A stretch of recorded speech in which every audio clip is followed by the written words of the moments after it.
சாம்பார், சாதம், நாட்டுக்கோழி கிரேவி,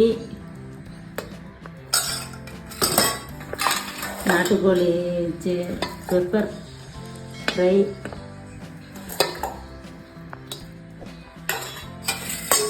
நாட்டுக்கோழி சிக்கன் 65, முட்டை வறுவல்.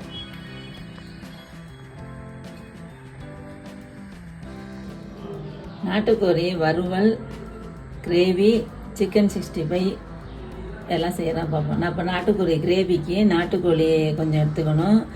மல்லி, புதினா, இஞ்சி பூண்டு பேஸ்ட்டு, சின்ன வெங்காயம், மல்லித்தலை, மிளகாய்த்தூள், 2 தக்காளி, மஞ்சத்தூள், பட்டை, கிராம்பு, சோம்பு.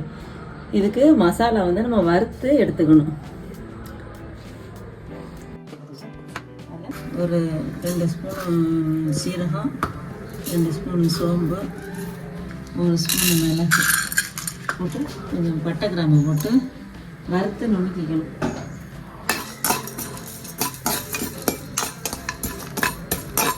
காஞ்சோடனே அதில் நாட்டுக்கோழி கிரேவிக்கு ஒரு 3 ஸ்பூன் நல்லெண்ணெய் ஊற்றிக்கணும்.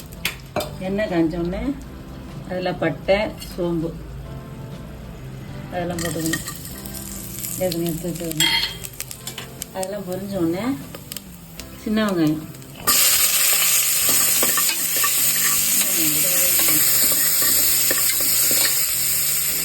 போட்டுக்கணும்.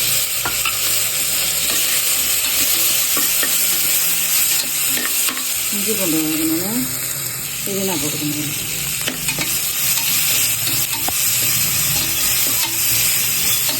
பூண்டு பேஸ்ட் வதங்கினோன்னே தக்காளி பழம் போடணும். தக்காளி பழம் நல்லா வதங்கி வர வரையும் வதக்கிட்டே இருக்கணும். இது நல்லா வதங்கினோடனே கோழிக்கறி எடுத்து வச்சுருக்கோம்ல, கொஞ்சம் எலும்பும் கறியுமா அதெல்லாம் எடுத்து போட்டுடணும். போட்டு நல்லா கிண்டி விட்டுணும். இது நல்லா வதங்கி வர்ற வரையும் நல்லா கிண்டணும். வேறு கொஞ்சோண்டு மல்லித்தலை போடணும்.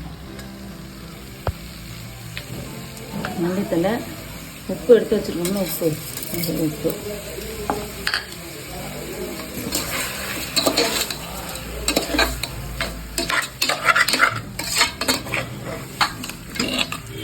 இதில் கொஞ்சம் மிளகாத்தூளும் மஞ்சத்தூள் எடுத்து வச்சோம்னா அது போட. நம்ம ஏற்கனவே வறுத்தோம்ல மிளகு, சோம்பு, சீரகம்லாம் அதை நுணுக்குனதை ஒரு 2 ஸ்பூன் போடணும்.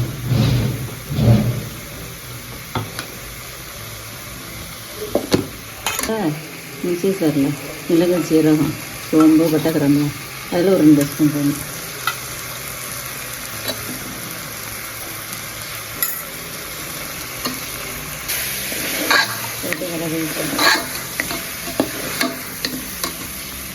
மல்லித்தூள் ஒரு 1/2 ஸ்பூன் போடணும்.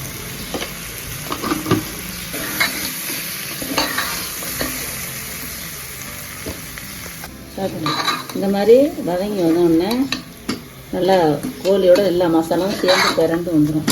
பிறண்டு வந்தோடனே அது முழுகிற அளவு தண்ணி ஊற்றணும்.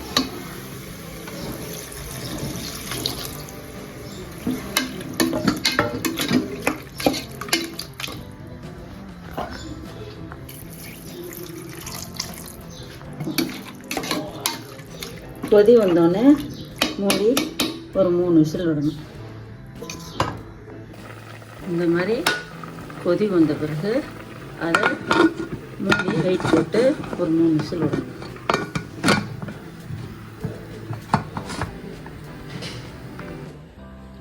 இப்போ விசில் போனோன்னே எடுத்து நாட்டுக்கோழியை பார்க்கணும். கோழி வெந்துருச்சான்னு பார்க்கணும். கோழி நல்லா வெந்தோடனே அதை எடுத்து ஒரு கடாயில் ஊற்றிடணும்.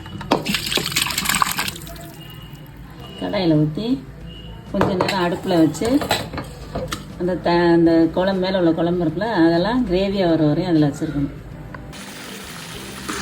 நாட்டுக்கோழி கிரேவி ரெடி ஆகிடுச்சு.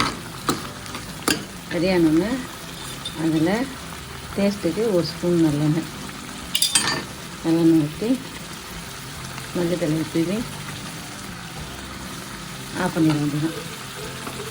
இதுக்கு தேங்காய் பால் மல்லித்தூள்லாம் நிறையா போட்டோம்னா குழம்பு மாதிரி ஆயிடும். அதனால் கொஞ்சமாக போட்டு எல்லாம் செஞ்சிடணும். நாட்டுக்கோழி வறுவலுக்கு நல்லெண்ணெய் தான் ஊற்றி செய்யணும்.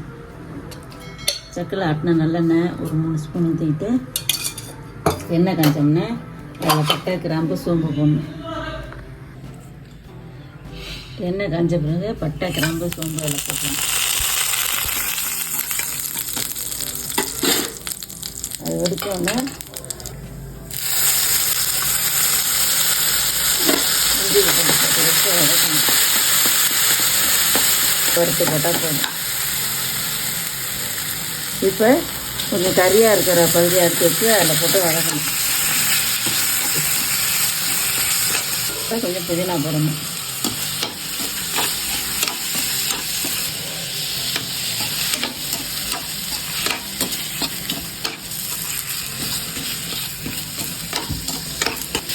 அந்த கறிக்கு தேவையான உப்பு போட்டு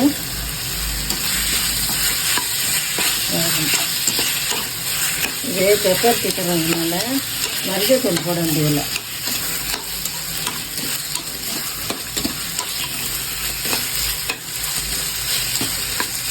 அடுப்பை மீடியத்தில் வச்சு வதக்கிட்டே இருக்கணும். வதக்கிட்டு இருக்கும்போது மிளகும் சீரகத்தையும் நுணுக்கி வச்சுக்கணும் கடைசியாக போடுறதுக்கு. நல்லா வதங்கினோன்னே இதை இப்படியே மூடி போட்டு ஒரு 1/2 மணி நேரம் வேக வைக்கலாம். இல்லைன்னா ஒரு டம்ளர் தண்ணி ஊற்றி வேக வைக்கலாம்.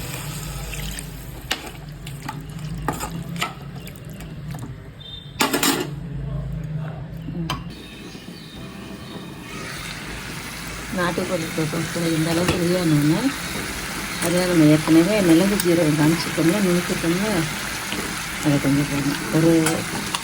ஒரு ஸ்பூன் போடலாம். காரம் அதிகமாக உள்ளவங்க கொஞ்சம் வேணும்னா கொஞ்சம் கூடவும் போட்டுக்கணும். போட்டு அதை நல்லா பரட்டிடணும்.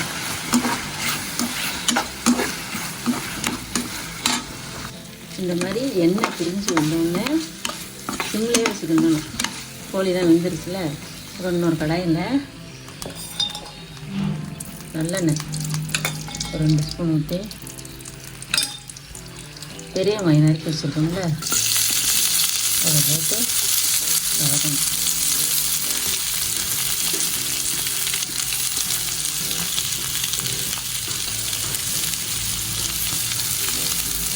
பெரிய வெங்காயத்தை நல்லா வதக்கணும்.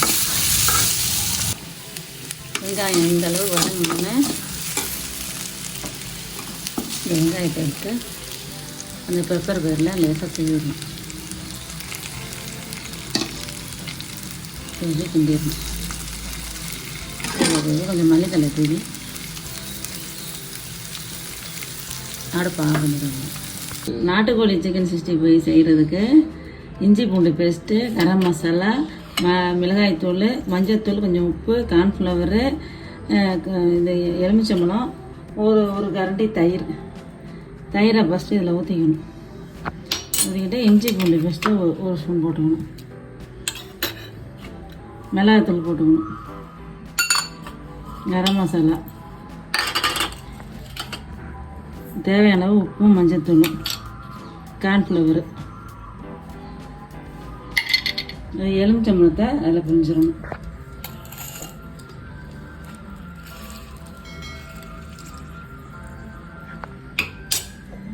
கொஞ்சம் போல் தண்ணி ஊற்றி கிளறிக்கணும். அல்லது நாட்டுக்கோழி கொஞ்சம் சதையாக இருக்க பகுதியாக எடுத்து வச்சுக்கணும். அதை எடுத்து இதில் போட்டு பரட்டி வச்சிடணும். பரட்டி ஒரு 2 மணி நேரம் ஊறட்டும். ஊறினோன்னே எண்ணெயில் போட்டு பொரிச்சிருக்கும். இந்த மாதிரி நாட்டுக்கோழி சிக்கன் 65க்கு அதில் கொஞ்சம் நல்லெண்ணெய் ஊற்றிக்கணும். நல்லெண்ணெய் ஊற்றி எண்ணெய் காய்ச்சோடனே நம்ம மசாலா தடவி கட்டி வச்சுருக்கோம்ல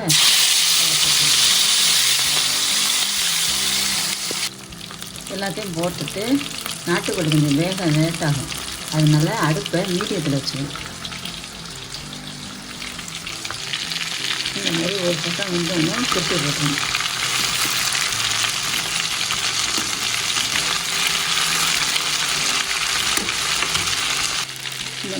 பீஸையும் கரட்டி போட்டு வெந்த பிறகு எடுத்துடணும். இந்த பிறகு இந்த மாதிரி வெந்த பிறகு எடுத்து ஒரு பிளேட்டில் மாற்றிடணும்.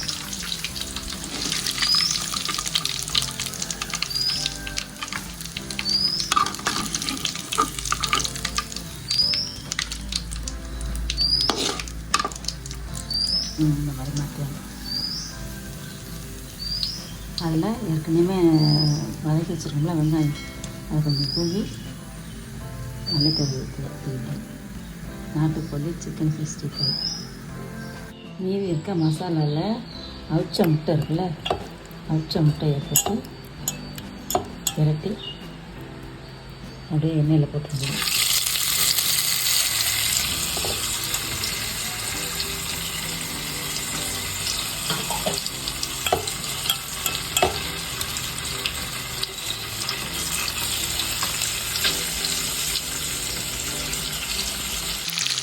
மீதி உள்ள முட்டை மசாலாவில் இந்த முட்டையை போட்டு கரைச்சி வேக முட்டையை போட்டு எண்ணெயில் போட்டு அப்படியே போட்டு கரைச்சி வச்சுருங்க. முட்டை ரெடி ஆகிடுச்சு. வேகணும் அதை எடுத்து ஒரு பிளேட்டுக்கு மாட்டேன். மீதி உள்ள மசாலாவில் முட்டை வறுத்தாச்சு. முட்டை வறுவல் ரெடி ஆகிடுச்சு. மதியம் சாப்பாடு சாதம், கிரேவி, நாட்டுக்கோழி கிரேவி, நாட்டுக்கோழி சிக்கன் 65, நாட்டுக்கோழி மிளகு வறுவல், முட்டை ஆம்லேட், ரசம், உருளைக்கிழங்கு வறுவல், வெங்காய சாம்பார். சாப்பிடுவாங்க. பிடிச்சிருந்தால் லைக் பண்ணுங்கள், ஷேர் பண்ணுங்கள், சப்ஸ்கிரைப் பண்ணுங்கள். தேங்க்யூ.